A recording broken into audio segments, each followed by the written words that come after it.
সহদর দুই শ্রেণীর নিরীহকে হত্যার প্রতিবাদে এবং জড়িতদের গ্রেফতার এবং দৃষ্টান্তমূলক শাস্তির দাবিতে ইসলামী আন্দোলন বাংলাদেশ ঢাকা মহানগরী দক্ষিণ পত্রিকা আয়োজিত বিক্ষোভ সমাবেশে এখন প্রধান অতিথির গুরুত্বপূর্ণ বক্তব্য রাখছেন ইসলামী আন্দোলন বাংলাদেশের সংগ্রামী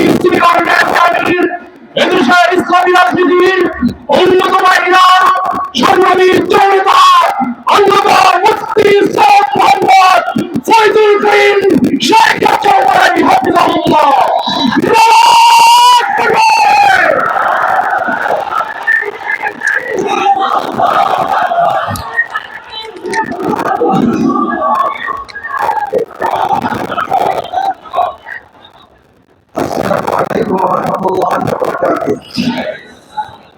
نحمد وصلي على رسوله الكرام وبعد فأعوذ بالله من الشيطان الرجيم بسم الله الرحمن الرحيم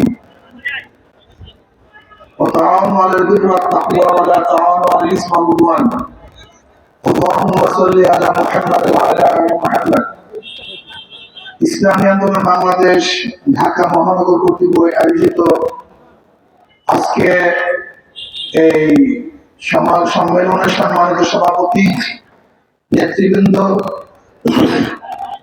সর্বস্তরের দেশপ্রেমিক ভাইয়ান এখানে কেন আমরা উপস্থিত হয়েছি আপনারা ইতিমধ্যে জেনেছেন। ফরিদপুরে দুই সহোদর ভাইকে বেঁধে রেখে সারা রাত নির্যাতন করে অবৈধভাবে হত্যা করা হয়েছে।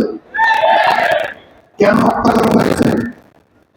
তারা নাকি মন্দিরে আগুন দিয়েছে, অথচ প্রমাণিত তারা মন্দিরে আগুন দেয় নাই, তারা কাজ করতেছিল।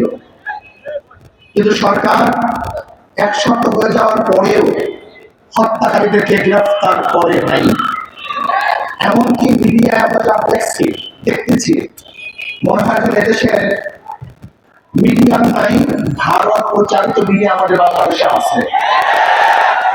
সব জায়গায় তো ভারত, কে এমপি হবে, কে মিনিস্টার হবে, তার চাকরি পদোন্নতি কখন হবে, কোন জায়গায় হবে, কিন্তু আমাদের দেশ নির্ধারণ করে না। এমনকি আপনারা জানেন আমাদের নৌবন্দরগুলি কি অবস্থায় আছে অনেকেই জানেন না। যদি আমাদের দেশের কোন জাহাজ মাল খালাস করে, সেখানে যদি ভারতের কোন জাহাজ আসে, আমাদের জাহাজ সরে যেতে হবে, ভারতের জাহাজকে মাল খালাস করতে দিতে হবে। আজকে আমরা কি দেখেছি? শ্মশান পূজা নাঙ্গা তলোয়ার নিয়ে করা হচ্ছে, নাঙ্গা তলোয়ার নিয়ে।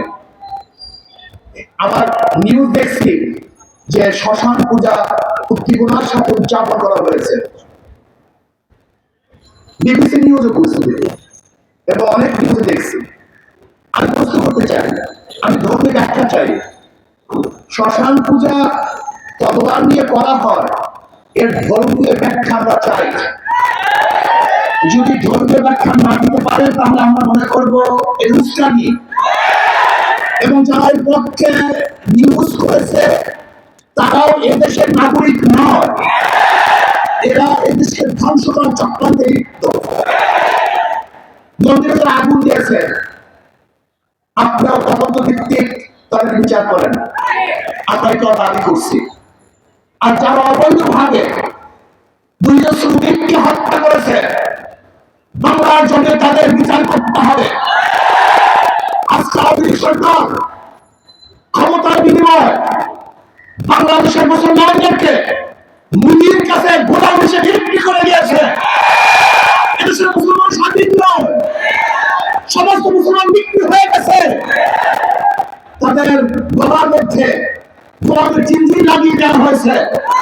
আজকে ঢাকা ইউনিভার্সিটি ইউনিভার্সিটি মুসলমানদের জন্য ইউনিভার্সিটি করা হয়েছিল। সেখানে মুসলমান নামাজ পড়তে পারবে না, ইফতার করতে পারবে না, সেখানে পূজা চলবে, মঙ্গল শুভ যাত্রা চলবে। এটা বাংলাদেশের মানুষ মানতে পারে না, মানবে না।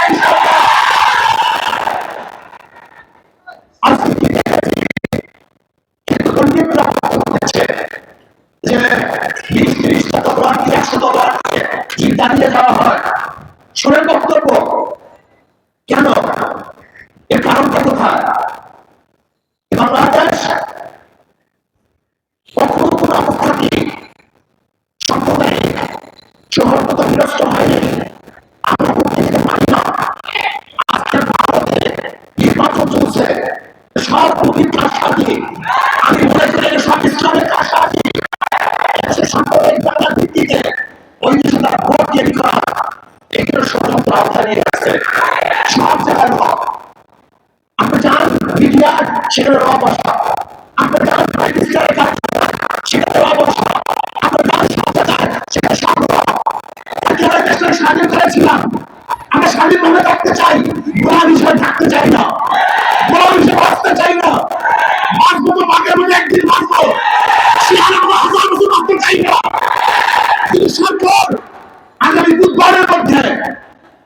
বুধবারের মধ্যে সরকার যদি দোষীদেরকে গ্রেফতার করতে ব্যর্থ হয়, তাহলে বাংলাদেশের জনগণ ঐক্যবদ্ধ ভাবে এমন আন্দোলন করবে, এমন কর্মসূচি দিবে, যে কর্মসূচি ফিরাবার ক্ষমতা সরকার রাখে না, মোদীর দালাল রাখে না।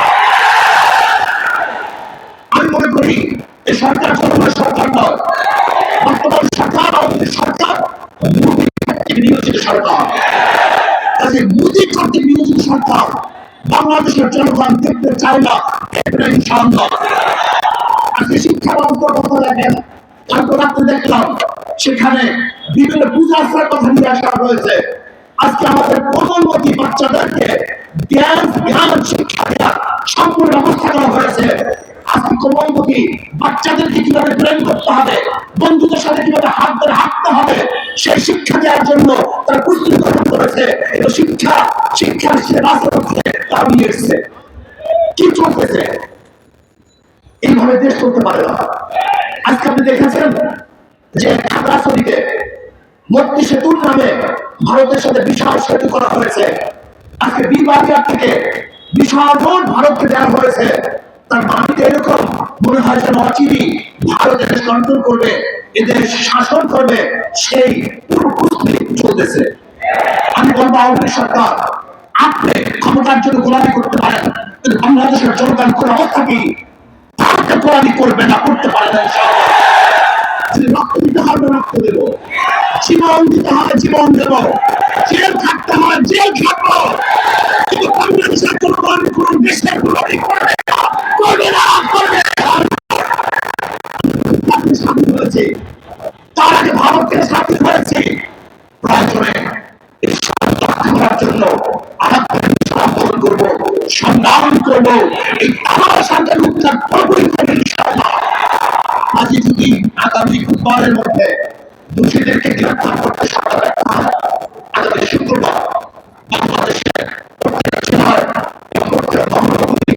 ইসলামী আন্দোলন বাংলাদেশের জনগণের সাথে নিয়ে ইনশাআল্লাহ।